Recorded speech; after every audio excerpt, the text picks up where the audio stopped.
friends. I'm Dr. Molly Brinkman. I'm a veterinarian near Nashville, Tennessee, and this is a show for people who love their pets, like to laugh, and realize that life is hard, but dogs and cats help. I love veterinary medicine. I'm probably already obsessed with your pet, and I want you to understand more about both of those things. Welcome to the Dr. Molly Says podcast.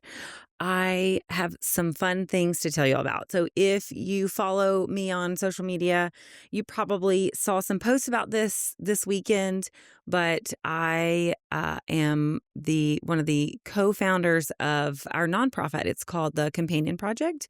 We started this organization last year, my friend Ashley Cole and I, because we both are very passionate about helping pets and people, and we both care a lot about the shelter crisis that's happening all over the U.S. and in other parts of the world. And we want to help keep pets with their people because the human-animal bond is so important. And studies show that humans do better in life when they have pets, including children. So when we started last year, our goal is to partner with already existing human organizations who are helping people who they know need assistance with different things. And so we partner with those human organizations to then provide veterinary care for the pets of those people that they're helping. So we did our second free veterinary clinic this past weekend. We teamed up with a local nonprofit here in Nashville called The Store. The Store was started by some people you may have heard of, Brad Paisley, the country music artist, and Kim Williams Paisley, who is an actor, and they are married. They started The Store Nashville, and The Store exists to provide food security for people in Nashville who need that. They are a wonderful nonprofit. It's a really holistic nonprofit. Not only do they provide grocery food support for people, they connect them with other resources for whatever else they need. And so their customers are part of their program. And so we provided free veterinary care for the pets of their customers this past Saturday. We had like 30 local vet volunteers. So veterinarians, vet techs, vet assistants, CSRs, and then just some people that really wanted to help came and volunteered. And we provided, thanks to our sponsors and the volunteers, every pet that was there, dogs and cats, got vet exams, heartworm testing, vaccines, microchips if they needed them, and they all went home with at least 6 months of heartworm, flea, and tick prevention. So really cool thing we got to do on Saturday. I've been a part of nonprofit work most of my life. At first, a lot for people, and now as a vet for pets and their people. And it's something that's very important to me. And I think everyone should find a way to help their community in some way. And so we're just so excited to have done another clinic. This is the second time we've done this with the store. We have a lot more coming up. So it's called the Companion Project. If you haven't heard about it, make sure to follow us on social media, on Instagram, because we are posting more. We formed a board, and we can now accept donations. We're a 501c3 organization, and we have a lot more planned coming up, and not just in Nashville. So anyway, I just wanted to share with you all listening or watching. That's what I did this weekend. We had some amazing sponsors. So I'm wearing a Garden Wad sweatshirt. Garden Lot is the scrub company I love and wear all the time. And they very generously sent a set of scrubs and a sweatshirt for every volunteer that was there. And then our other sponsors for the event were Merck Animal Health, Purina. Purina donated food vouchers for all of the patients we saw. Merck provided all of our vaccines and microchips and other supplies. And then Neogen provided all the things we needed to get it all done, syringes, needles, all of that. And then Shepherd is a practice management software company, and they were one of our sponsors as well. And we are using Shepherd for our records for our patients that we see. So yeah, it just was so wonderful. And just kind of coming off the high of that, my voice is a little sore, so that's why I sound like this. It was a long weekend, not a lot of sleep, but so much fun, so very fulfilling and rewarding for me as a volunteer. So anyway, check us out. The Companion Project USA is our handle. And the store Nashville. If you're not following the store, follow the store. And if you're local, you can volunteer and help out with the store as well. All right, for this week's episode, I'm going to start going through different vaccinations for dogs and cats. I think this is a really important thing.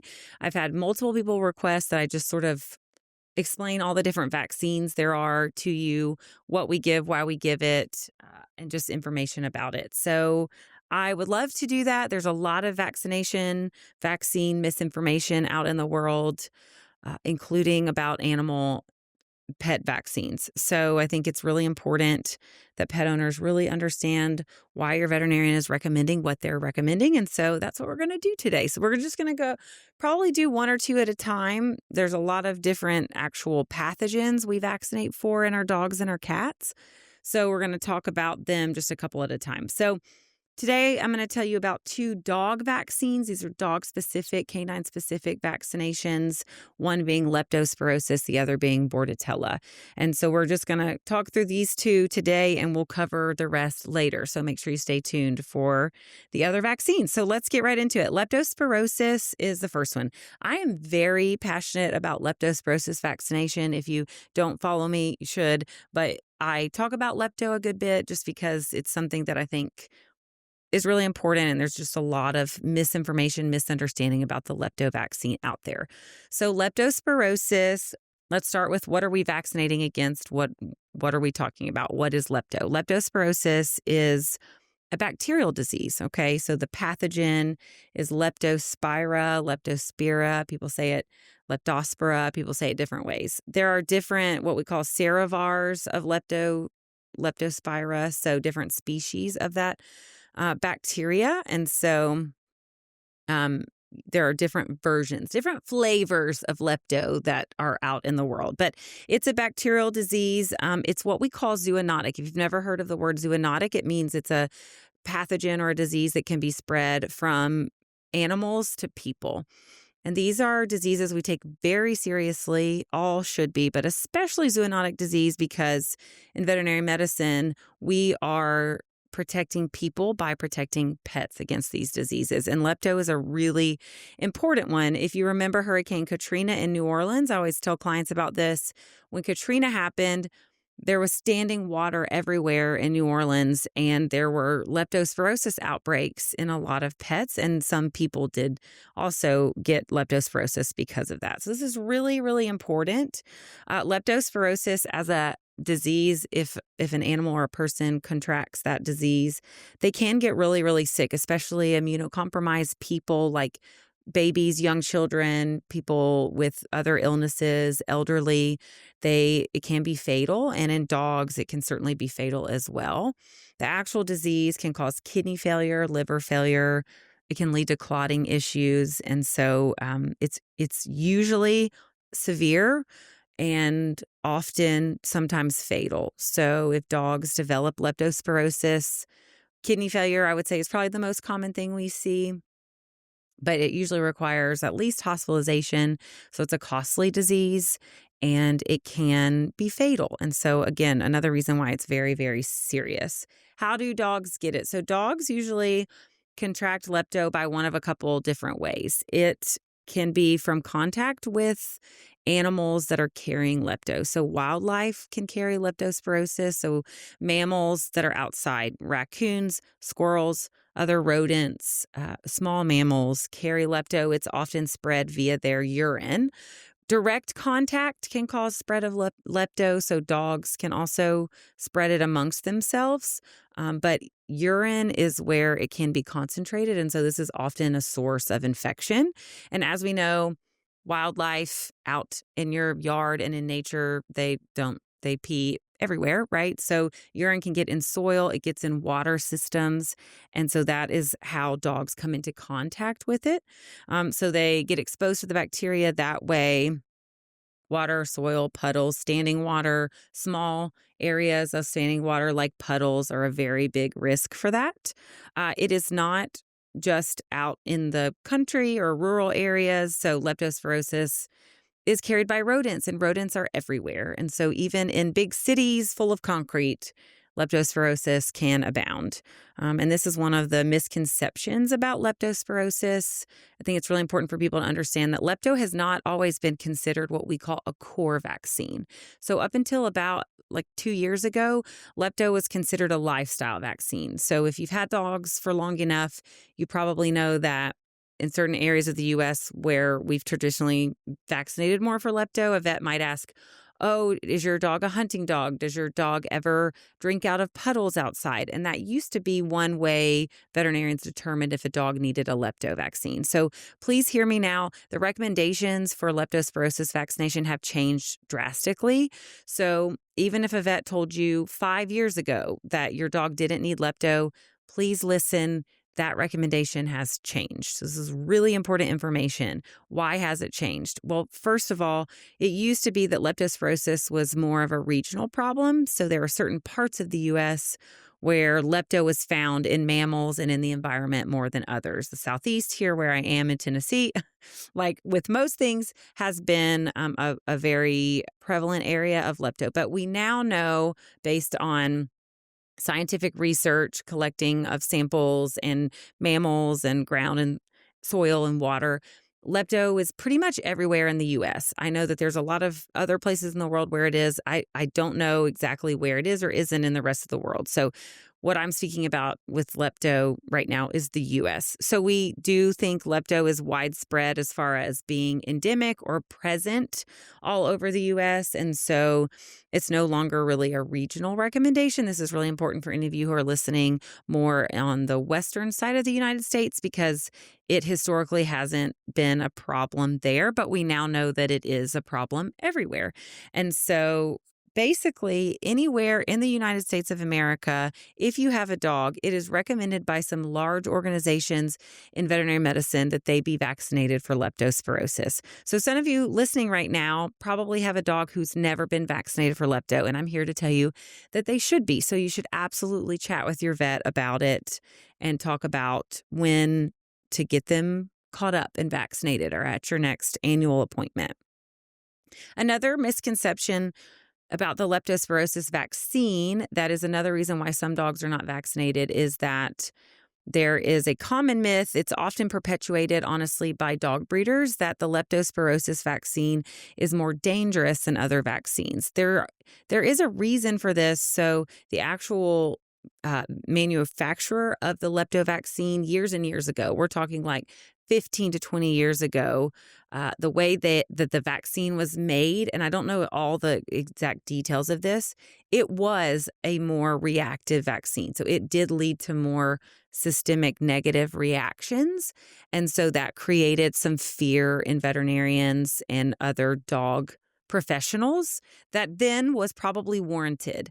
But the actual way that the vaccine is manufactured and who is making it has changed since that time.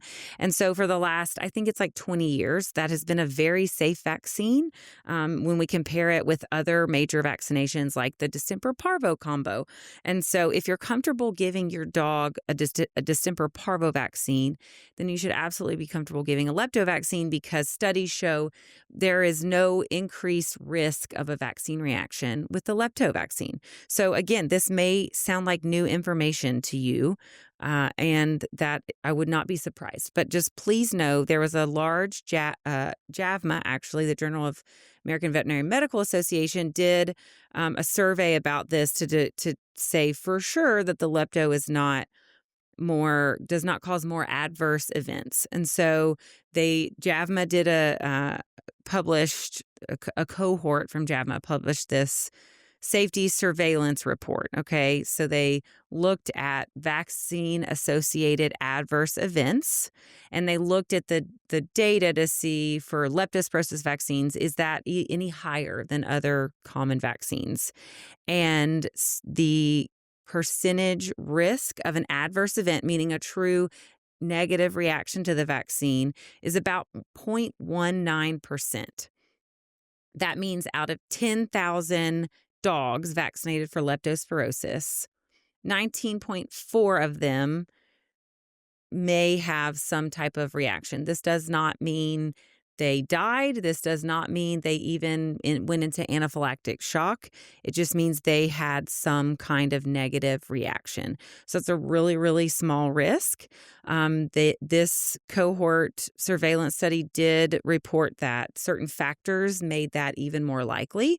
So smaller dogs that received multiple vaccines at once, were more likely to have those. But again, those still fall in that 0.19% risk. So it's a very, very low risk, and it's not consistently higher than the other core vaccines. So again, if you're comfortable giving other vaccines, the risk of a reaction to the lepto vaccine should not be any higher concern for you. And again, this is something that is still told to people by their dog breeders, by their groomers, sometimes by their veterinarian. There are veterinarians out there I know of locally here who are telling people the same thing, and they are wrong. The data does not support that. Science says that is not true. So lepto is not a dangerous vaccine. There's misconceptions that dachshunds are more reactive to lepto vaccines and they shouldn't get it. That is also not proven by any actual factual evidence. Dachshunds are smaller dogs, so they fit into that smaller dog category, but they're not different from other breeds as far as their reactivity to that vaccine.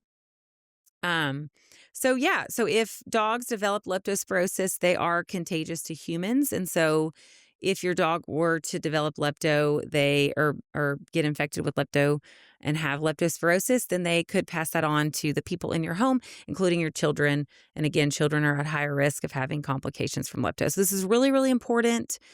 If you are not sure if your dog is vaccinated for lepto, or they're not, then I would definitely be talking to your vet about it if you live in the U.S. Lepto vaccination is a little bit different from like your distemper, parvo, or your rabies vaccines, because lepto is a bacteria. And so that is an annual vaccine. That's a vaccine that when you first give it, we typically booster it in about 3 or 4 weeks. So puppies can start getting lepto vaccines when they're about 12 weeks old. So for me, I usually give a puppy a lepto vaccine at 12 weeks, and then we're going to booster it once around 16 weeks. And then they just need one annual booster after that. Lepto vaccines, right now, studies show that they do need to be given once a year because we are protecting against a bacteria. And once you've vaccinated a dog for lepto, running titers, which some people want to talk about instead of vaccinating, can be a little bit confusing. We don't have as much established data that tells us like that they do or don't need a vaccine, just because the way all of that works. And so typically we do recommend that all of our patients, unless they've had a severe reaction to the lepto vaccine, have it once a year, which is different from the distemper, parvo, and rabies vaccines, because those, after they've done the puppy shots, we do those once. Some of us do those once every 3 years. So that's how vaccinations work with lepto as far as how often we give. If you have an adult dog that's never had a lepto vaccine and you want to start that, typically we're going to recommend an initial vaccine and then a booster, again, like I said, in 3 to 6 weeks, somewhere in there, and then every year after that. One other thing that's pretty much what I want you to know. But another thing I want to note about lepto is something I hear, because I do a lot of education about lepto where I practice, because we definitely see pets that have never had the vaccine. Some of those clients have been told the wrong information about it. And so they have these fears, which is valid. So we talk through those. Another thing I've heard is veterinarians who honestly often are older veterinarians who've been practicing a long time. I've had vets tell me, well, I don't ever see cases of leptospirosis.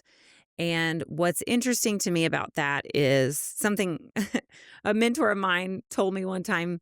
We were talking about a rare disease, and he said,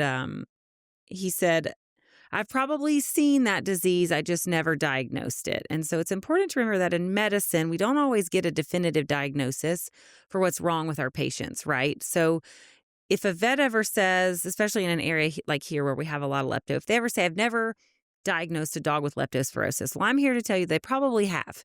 They just didn't actually diagnose it. They didn't do the right test. They weren't looking for leptospirosis.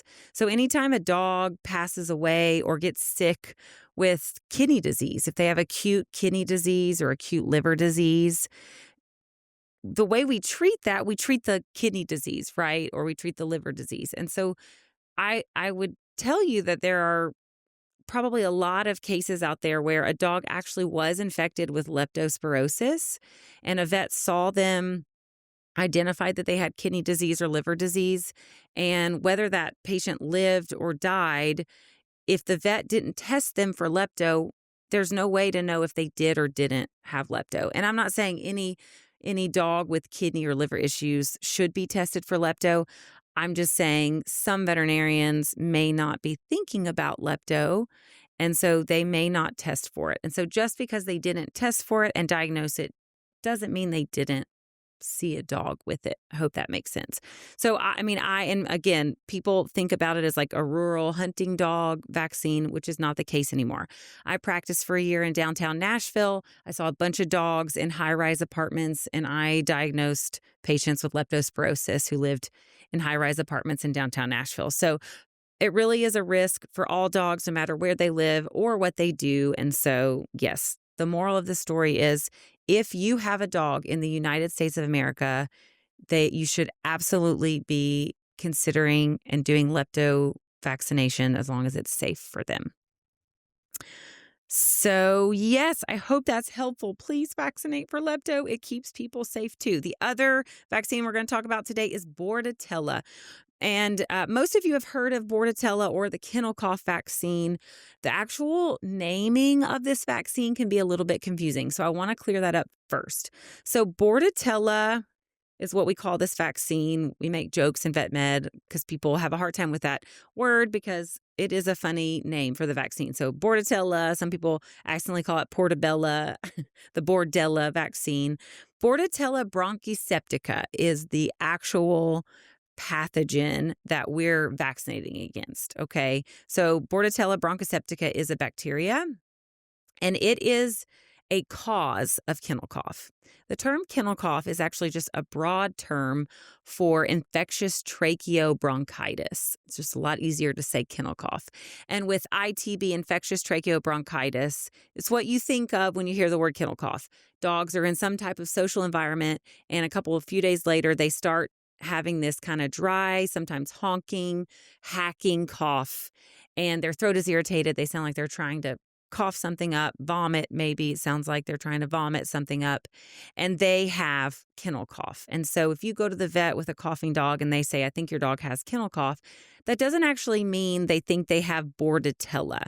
So I think this is kind of complicated. So your vet probably hasn't explained this to you, but we vaccinate for Bordetella because Bordetella is a very severe form of kennel cough. It can be very deadly. It can be very, very contagious. And so we want to protect against it because if your dog were to contract actual Bordetella, it could be very, very dangerous for them. So I do tell my clients that it's important that we vaccinate for kennel cough for the appropriate dogs. We're not necessarily going to prevent them from ever developing kennel cough, infectious tracheobronchitis. But what we are doing is hopefully preventing Bordetella, which is, a very severe form of it. So kennel cough itself can be caused by other pathogens, viral and bacterial. And so your dog may still develop kennel cough even if they've been vaccinated, but it's usually going to be a milder version of it. And it's important to remember that the Bordetella vaccine, the kennel cough vaccine, is different from the flu vaccine. So there is a canine flu vaccine. Flu is an entire different issue. We're going to talk about that in another episode, but another important thing to remember that if your dog's been vaccinated for kennel cough or Bordetella, they have not been vaccinated for canine flu. They're two separate things. So it's very common for boarding facilities to require that your dog be vaccinated for kennel cough or Bordetella. That's because this is a prime place where this is going to be spread. So dogs that need this vaccine are basically dogs who are going to be in social situations where they're coming into contact with dogs that you don't know or dogs that could be sick. So boarding facilities, doggy daycares, the dog park, if you live in a highly, populated area, neighborhood where there's a lot of dogs, on walks, your dog's coming into contact with them, playing with them, going into, a communal potty area where there's just been a lot of dogs. This makes them more high risk. This is a vaccine we still consider a lifestyle vaccine, so not a core vaccine.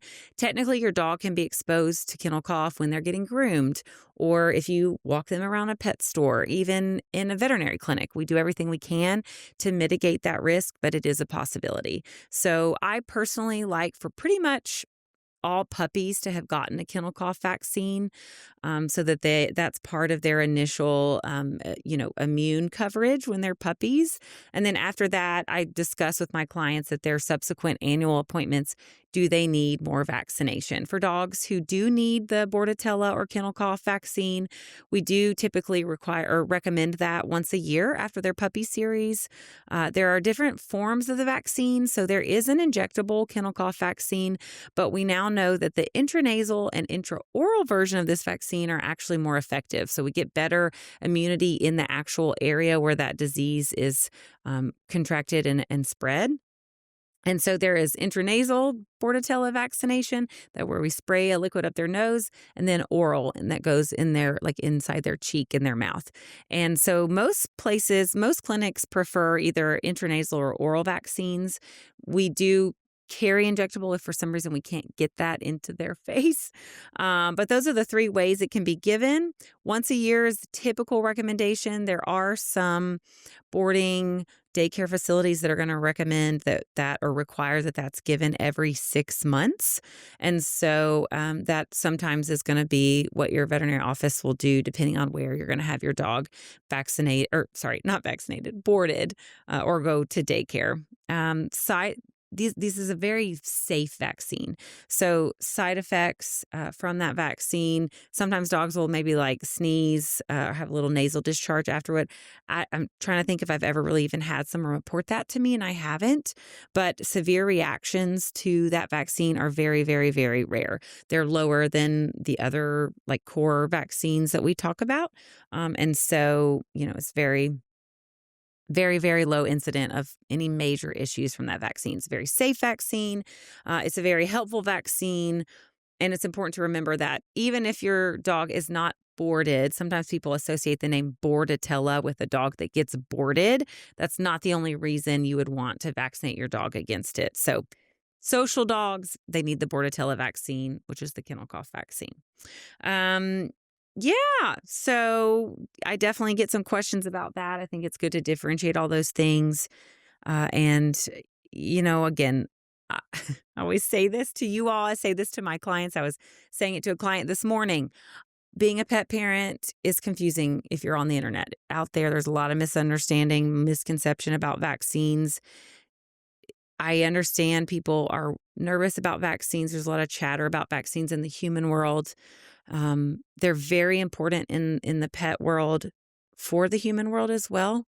It's really important that we protect our pets with vaccines. At the nonprofit clinic I did on Saturday, we saw a family who we actually saw last year at the same clinic, and they had puppies at the last clinic. We were able to vaccinate them once, but they didn't get follow-up vaccines like we normally would recommend. And all of those puppies contracted parvovirus and they died.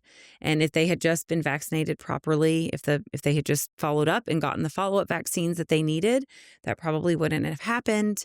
And it's a very sobering reminder that our vaccinations are really important. These diseases are real. Dogs are not people, and dogs do not know not to lick, the gross standing puddle on the ground. And so their risk of developing these diseases are they're high. And it's devastating to see our patients die or be really sick from diseases that we can prevent from vaccines. I think we in veterinary medicine need to be responsible about vaccination. I think it's important that we make sure our clients know what their options are. I think when appropriate, titer testing for vaccines is a great idea. It's costly right now. I'm hoping the cost of that gets better, but your veterinarian is recommending vaccines because they really care and they want your pet to be healthy, and there's no other reason for that. So I just want to help cut through that noise of misinformation And so this is the start of a series, if you will, that we'll do on vaccines. So more to come about other vaccinations. So be sure to follow us and subscribing and downloading our episodes so you don't miss those. They'll be coming up in the next couple of months.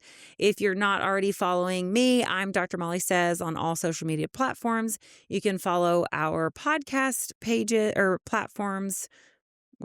Profiles on TikTok and Instagram. Dr. Molly Says Pod is our handle.